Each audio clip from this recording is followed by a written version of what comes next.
प्रदेश की राजनीति के चाणक्य कहे जाने वाले पूर्व केंद्रीय राज्य मंत्री पंडित सुखराम को शुक्रवार को ब्रेन स्ट्रोक के चलते जोनल अस्पताल मंडी में भर्ती करवाया गया था और आज उनके स्वास्थ्य में थोड़ा सुधार है।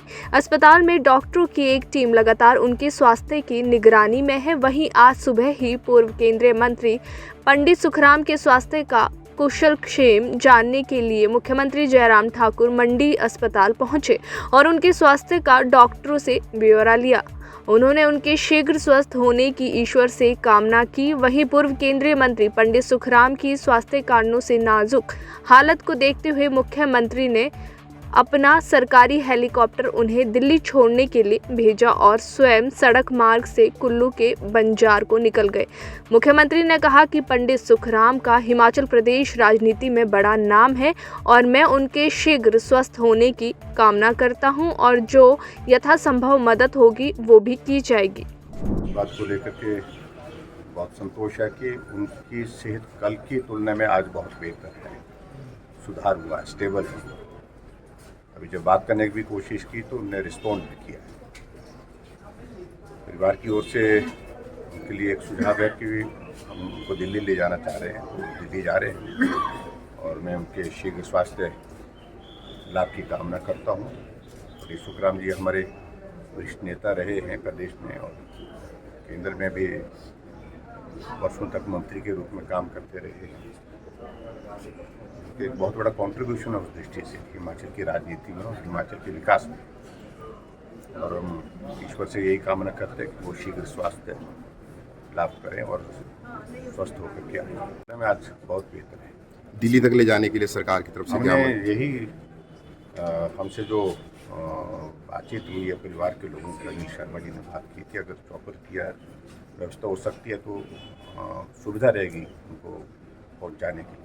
यहाँ से दिल्ली तक जाने में वक्त नहीं तो बहुत वक्त लगेगा, तो हमने तय किया है कि चॉपर स्टेट का हमारा जो है उनको वहाँ पर ड्रॉप करके आ जाए। ये खर्चा कौन निभाएगा सर, सरकार निभाएगी कि ये सारी चीज़ें कर्सी की भी होती है, सरकार निभाएगी, निश्चित रूप से निभाएगी। पुलिस भर्ती परीक्षा का पेपर लीक होने के बाद प्रदेश की भाजपा सरकार विपक्ष के निशाने पर है। परीक्षा को सरकार ने रद्द कर दोबारा करवाने का निर्णय लिया है। युवा कांग्रेस ने पेपर लीक को भाजपा सरकार का चलन बताया और आरोप लगाया है कि भाजपा सरकार अपने चहेतों को फायदा पहुंचाने की कोशिश कर लाखों बेरोजगारों के भविष्य के साथ खिलवाड़ कर रही है। युवा कांग्रेस के प्रदेश अध्यक्ष निगम भंडारी ने शिमला में कहा कि बीजेपी सरकार में पहले भी इस तरह पेपर लीक के मामले आए हैं। कई सालों से रोजगार की तलाश कर रहे बेरोजगार युवाओं के भविष्य के साथ इस तरह का खिलवाड़ युवा कांग्रेस बर्दाश्त नहीं करेगी। उन्होंने कहा कि पेपर लीक के मामले भाजपा शासित अन्य राज्यों में भी हो रहे हैं, ये इनकी सरकारों का चलन बन गया है।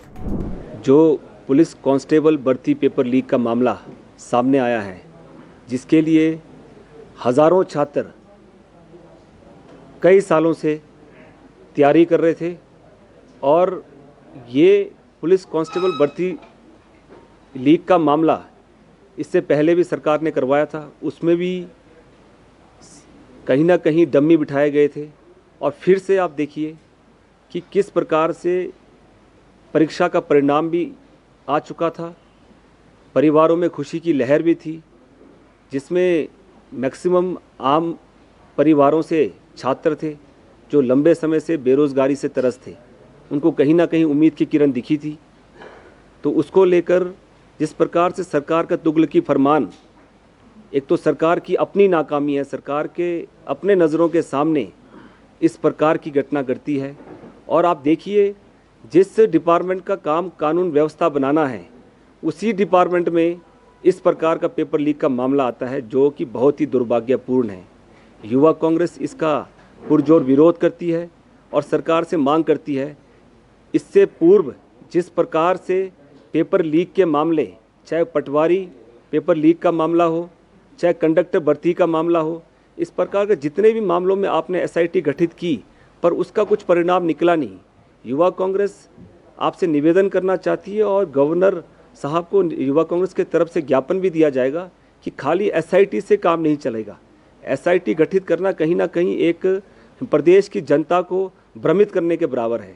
सरकार सिटिंग सीबीआई या हाई कोर्ट के सिटिंग जज के माध्यम से इसकी जांच करे, नहीं तो मजबूरन युवा कांग्रेस को छात्रों की आवाज़ को बुलंद करते हुए मजबूरन युवा कांग्रेस को जन आक्रोश के माध्यम से एक कहीं ना कहीं हमारे को एक सड़कों पे भी अगर उतरना पड़े और कहीं उग्र आंदोलन भी करना पड़े तो छात्रों की समस्याओं को लेकर छात्रों की इस पीड़ा के साथ युवा कांग्रेस हमेशा खड़ी रहेगी। हिमाचल प्रदेश राज्य corporate sector retires coordination committee ने पेंशन की मांग को लेकर सरकार के खिलाफ मोर्चा खोल दिया है।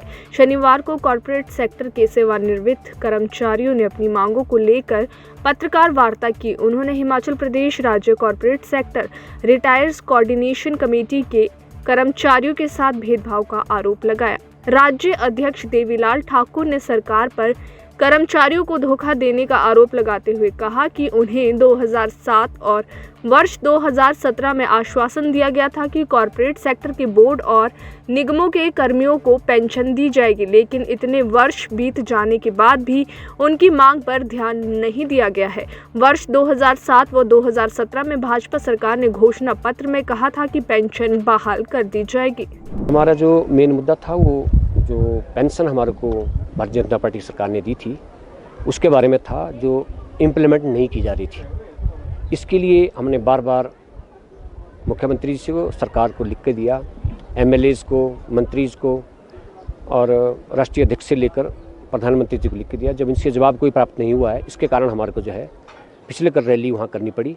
मौन रैली हमने निकाली है और काले बिल्ले मुंह में पटिए बांधकर जो हमने ये रैली का किया है।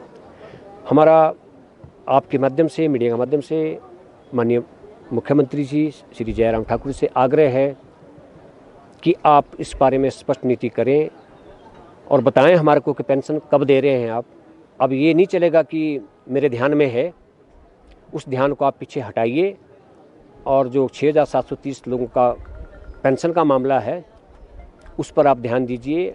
और बड़ा संवेदनशील मामला है ये कोई पैसे का मामला नहीं है, बड़ा संवेदनशील है और 70-80 के आसपास लोग जा चुके हैं। और आपको पता ही है कि हिमाचल प्रदेश जो है कर्मचारी बहुल क्षेत्र है। यदि कर्मचारी बहुल क्षेत्र के साथ साथ यदि आप उनके साथ बातचीत नहीं करेंगे, उनकी मांगों के ऊपर ध्यान नहीं देंगे, तो भारतीय जनता पार्टी को हिमाचल प्रदेश में आगामी चुनावों में भारी नुकसान होना है। यदि उससे बचना है भारतीय जनता पार्टी ने तो कर्मचारियों के साथ बातचीत करे और हमारी पेंशन का मामला भी उठाए। 2004 के बाद जो लोग रिटायर हुए हैं वो तब से लंबित हैं और 6730 लोगों का मामला है जो टोटल अभी तक हमारे पास सूचना है। सरकार के पास ऐसी कोई सूचना नहीं है कि एग्जैक्ट क्या पोजीशन है। हमारे पास जो सूचना है 6730 लोग जो है 2012 से लगातार पेंशन के लिए जो मांग कर रहे हैं, इंडिविजुअल भी की है और संगठनों के माध्यम से भी की है। लेकिन पिछले लगभग 4 साल से मैं लगातार सरकार के साथ, माननीय मुख्यमंत्री के साथ संपर्क में हूँ कि पेंशन के बारे में बात करें। इस बारे में हमने सभी स्तर अपना लिए हैं, सभी स्तर जो होते हैं, चाहे संगठन के हो, हम संगठन के लोगों से मिले हैं। संगठन के लोग भी यही कह रहे हैं कि सरकार में ध्यान में है, लेकिन ध्यान कब तक आएगा ये हमारे को पता नहीं है। हिमाचल प्रदेश युवा कांग्रेस संगठन महासचिव सुरजीत भरमौरी ने जयराम सरकार को पेपर लीक सरकार करार दिया। उन्होंने कहा कि इस सरकार के कार्यकाल में पहले पटवारी, फिर जेओए, आईटी और अब पुलिस भर्ती का पेपर लीक हो गया। ये सरेआम प्रदेश के नौजवान युवाओं के साथ धोखा है। उन्होंने कहा कि भाजपा सरकार केवल हर घोटाले में मात्र एसआईटी गठित करती है, लेकिन उसका रिजल्ट कोई नहीं आता है। सुरजीत भरमौरी, पूर्व राष्ट्रीय सचिव युवा कांग्रेस, वर्तमान प्रदेश महासचिव संगठन हिमाचल प्रदेश युवा कांग्रेस। आज आपके समक्ष एक बहुत महत्वपूर्ण मुद्दे को लेकर के अपनी बात रखना चाह रहा हूं, जो मुद्दा विशेषकर हिमाचल प्रदेश के छात्रों को, नौजवानों को बिल्कुल छूता होगा। साथियों, जैसा कि आप जानते हैं कि हिमाचल प्रदेश में आज बेरोजगारी का ये आलम है कि लगभग 14 लाख के करीब युवा बेरोजगार हैं। और अगर मैं डिस्ट्रिक्ट वाइज बात करूं तो चंबा जिला में ही 65,000 के करीब युवा जो है बेरोजगार हैं। साथ में कांगड़ा जिला में 2.25 लाख के करीब युवा जो बेरोजगार हैं। जहां प्रदेश सरकार एक तरफ युवाओं को रोजगार देने की बात कर रही है, वहां पर रोजगार देने की बात तो दूर, लेकिन जहां पर आम युवाओं को एक कमीशन क्लियर करके, टेस्ट क्वालिफाई करके आम परिवार के युवा को जहां रोजगार मिलने की बात है, लेकिन जयराम सरकार जो है पूरे प्रदेश में पेपर लीक सरकार बन गई है। मैं आपके माध्यम से ये पूछना चाहता हूं, आखिर हिमाचल प्रदेश में जो आम परिवार के नौजवान हैं उनके लिए जो एग्ज़ाम कंडक्ट किया जा रहा है, उनको आगे रोजगार देने के लिए, नौकरी देने के लिए, वो पेपर हर बार लीक क्यों हो रहे हैं? प्रदेश सरकार के ऊपर सबसे बड़ा प्रश्न ये उठता है, क्या प्रदेश सरकार के अंदर बैठे हुए अधिकारी या प्रदेश सरकार में विशेष विचारधारा से जुड़े हुए लोग जो मुख्यमंत्री कार्यालय में बैठाए हुए हैं, कहीं उनका पेपर लीक में हाथ तो नहीं है? प्रदेश सरकार को इस चीज़ की भी जांच करनी चाहिए। दूसरा मैं ये कहना चाहता हूँ कि हिमाचल प्रदेश में पहले जहाँ पर पटवारी परीक्षा की बात करूँ, JOIT जो क्लरिकल की परीक्षा उसकी बात करूँ, आज हिमाचल प्रदेश में जो कानून के रखवाले हैं, कानून व्यवस्था को देखने वाले जो हमारी प्रदेश की पुलिस है, उसके लिए जहां चयन होना था अभ्यर्थियों का, उसका ही पेपर लीक हो जाता है। और जब प्रदेश पुलिस ने इसकी छानबीन की तो मात्र 6-7 लाख रुपया लेकर के ही पेपर लीक कर दिया गया। इस प्रदेश में कानून व्यवस्था की कोई नाम चीज़ नहीं है। जहां पर लोगों को रोजगार देने की बात है, नौजवानों को रोजगार देने की बात है, एक भी आम परिवार से जुड़ा हुआ नौजवान इनसे भर्ती नहीं हो पा रहा है। वहां दूसरी ओर मैं बात करूं, जहां चोर दरवाजे से भर्ती करने की बात है, हिमाचल प्रदेश विश्वविद्यालय की बात करूं। शिमला शहर के साथ लगते अश्वनी खड्ड का पानी दूषित हो रहा है। शहर के सीवरेज प्लांट से निकलने वाले जो गंदगी है वो खड्ड में मिलती जा रही है, जिससे पानी दूषित हो रहा है। इसको लेकर कई बार लोगों ने प्रशासन और जल निगम से शिकायत भी की। जल प्रबंधन निगम के प्रबंध निर्देशक धर्मेंद्र गिल का कहना है कि जल निगम द्वारा समय समय पर पानी की गुणवत्ता की जांच की जाती है और इसी के तहत आज अश्वनी खड्ड के पानी के सैंपल लिए जा रहे हैं और देखा जा रहा है कि कहां पर पानी गंदा है। हालांकि उन्होंने सीवरेज ट्रीटमेंट प्लांट से गंदगी न मिलने की बात भी कही है। जैसा कि सर्वविदित है कि जो अश्वनी खड्ड इस वक्त शिमला से चलती है और मल्याणा से, दो नदियों का संगम है और ये जो नदी बह रही है, कभी प्लास्टिक की नदी से इसको कभी नाम दिया जाता है, कभी सीवरेज की नदी दिया जाता है। तो ये जिस तरह से इस नदी का गंद बढ़ता जा रहा है, तो उससे रिगार्डिंग आज IPH की डिपार्टमेंट की टीम शिमला से लेकर ENC ऑफिस से लेकर सब आए थे। धर्मेंद्र गिल जी की टीम एक बहुत अच्छा काम करके गई कि हमारे यहाँ से सैंपल भरे गए हैं। तो सैंपल से अभी ये आगे तय हो जाएगा कि पानी दूषित हो रहा है, किस वजह से हो रहा है। जिस तरह से हमारी फसलें भी नुकसान हो रहा है, यहाँ से सारा जो पानी हमारा है सिंचित क्षेत्र भूमि को जाता है, जितनी भी हमारी सिंचाई योजनाएं हैं इसी नदी से। तो हम सरकार से ये मांग करते हैं कि इस नदी का प्रदूषण बचाया जाए, इसको साफ किया जाए। जिस तरह की गंगा स्वच्छ अभियान चला है, तो उसी तरह अश्विनी स्वच्छ अभियान इसके प्रति भी चलाया जाए, सरकार जागरूक हो और जो किसान है उनको इसका लाभ मिल सके, हमारी फसलें दूषित ना हो, प्रभावित ना हो इस गंदगी से। तो हमारा सरकार से यही निवेदन है। डिपार्टमेंट तो अपना काम कर रहा है, लेकिन सरकार भी इस तरफ ध्यान दे जो यहाँ के किसानों की आर्थिकी मजबूत रहे। सीजन में हर साल बाढ़ आने और बादल फटने से भारी तबाही होती है, जिसके चलते पर्यावरण को भी काफ़ी नुकसान होता है। इस नुकसान को बचाने के लिए चंबा जिला प्रशासन के सहयोग से एक पायलट प्रोजेक्ट की शुरुआत होने जा रही है। अक्सर देखा गया है कि मानसून के सीज़न में पहाड़ों पर भारी बारिश और बाढ़ जैसे हालात पैदा हो जाते हैं, जिसके चलते नदी नालों में पानी का जल स्तर तेज़ी के साथ बढ़ जाता है और इसकी जानकारी नहीं होने के चलते लोगों को, घरों, पर्यावरण को भी नुकसान होता है। इसी के चलते चमेरा 1, चमेरा 2, चमेरा 3 सहित सभी हाइड्रो प्रोजेक्ट्स को नुकसान से बचाया जा सके, इसी को लेकर नीदरलैंड की ये कंपनी सभी हाइड्रो प्रोजेक्ट के मुखिया के साथ चर्चा कर रही है। एक चंबा जिला में एक पायलट प्रोजेक्ट जो है वो लगाने की तैयारी है, जिसमें फ्लड फोरकास्टिंग पे काम होगा और ये प्रोजेक्ट जो है वर्ल्ड बैंक द्वारा फंडेड है और एशियन डिज़ास्टर प्रिपेयर्डनेस सेंटर जो बैंकॉक में है वो इसको कोऑर्डिनेट कर रहा है और स्टेट डिज़ास्टर मैनेजमेंट अथॉरिटी के माध्यम से ये प्रोजेक्ट चंबा में रावी बेसिन पे इम्प्लीमेंट होगा और अभी हमारे पिछले 2 दिन से ट्रेनिंग चल रही है और उसका आज समापन हो रहा है। और इस ट्रेनिंग में हमारे जो इस मॉडल को डेवलप कर रहे हैं वो नीदरलैंड की एक कंपनी है जिसको वर्ल्ड बैंक के माध्यम से हिमाचल के लिए शॉर्टलिस्ट किया गया है। वहाँ के भी 2 एक्सपर्ट्स आए हुए हैं। ADPC के एक्सपर्ट यहाँ पे हैं और हमारे विभागीय अधिकारी प्लस NHPC के लोग हैं।